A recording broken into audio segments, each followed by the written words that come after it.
Halo sahabat Fometik, ketemu lagi bersama gue Alpin, seseorang yang punya komitmen untuk sepak bola Indonesia. BRI Super League sudah memasuki minggu kedua. Semua pertandingan sudah dilaksanakan, tidak ada pertandingan yang ditunda. Jadi secara klasemen enak kita buat melihatnya. Di minggu kedua ini Persija Jakarta menunjukkan superiornya kalau gue melihatnya. Baik ketika mereka bermain kandang di pertandingan pertama dan di pertandingan kedua mereka bermain tandang. Menunjukkan serangan yang sangat tajam kalau gue melihatnya. Komposisi pemain Persija Jakarta yang sekarang dipenuhi dengan pemain Brazil sepertinya membawa perubahan tersendiri terhadap permainan dari Persija Jakarta. Persija Jakarta mempunyai serangan-serangan yang sangat tajam dan juga lini pertahanan yang sudah cukup kuat menurut gue walaupun masih belum teruji. Karena gue belum melihat Persija Jakarta ketika bertanding dengan tim-tim yang mempunyai kecepatan tinggi. Dan itu akan terjadi di minggu ketiga, yaitu melawan Malut United.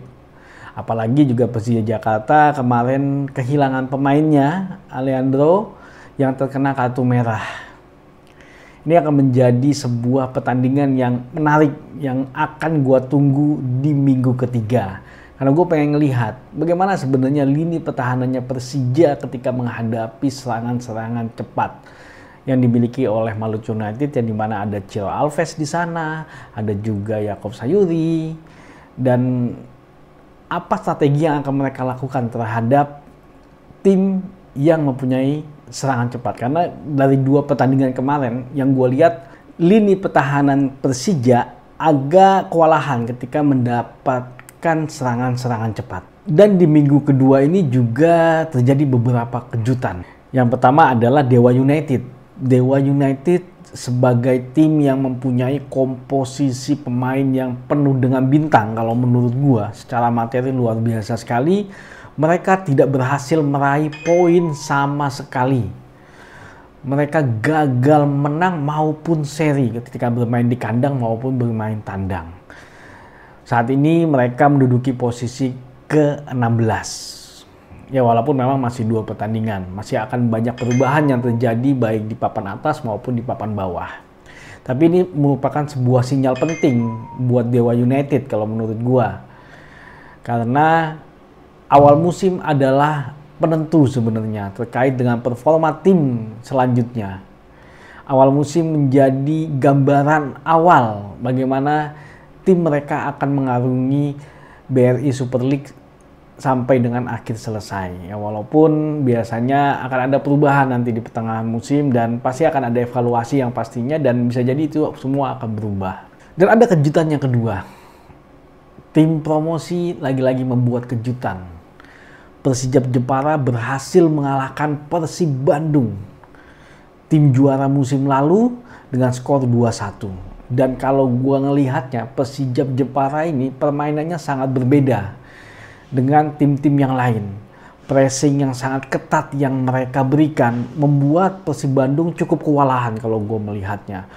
Beberapa kali pressing yang sangat ketat berhasil merebut bola dari pemain Persib ketika mereka baru mau melakukan build up atau bahkan mereka sudah di pertengahan tapi mereka tidak bisa progresi sampai ke lini serang. Bahkan Coach Bojan Hodak pun sempat menyayangkan gitu loh.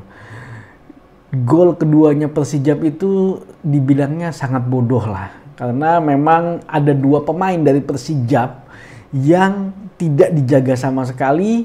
Dan sepertinya lini belakangnya Persib Bandung agak telat untuk menarik offside. Jadi ya mereka dengan leluasa memasukkan gol. Padahal secara permainan itu sudah di injury time. Seharusnya mereka bisa mengamankan poin satu, tapi akhirnya mereka malah kehilangan poin. Dan Persijap lah yang mengambil poin kemenangan di pertandingan itu. Dan di minggu kedua ini ada 7 tim yang belum mengalami kekalahan. Selain dari Persija Borneo, ada juga Arema FC dan juga PSIM Yogyakarta yang 1 kali menang 1 kali seri.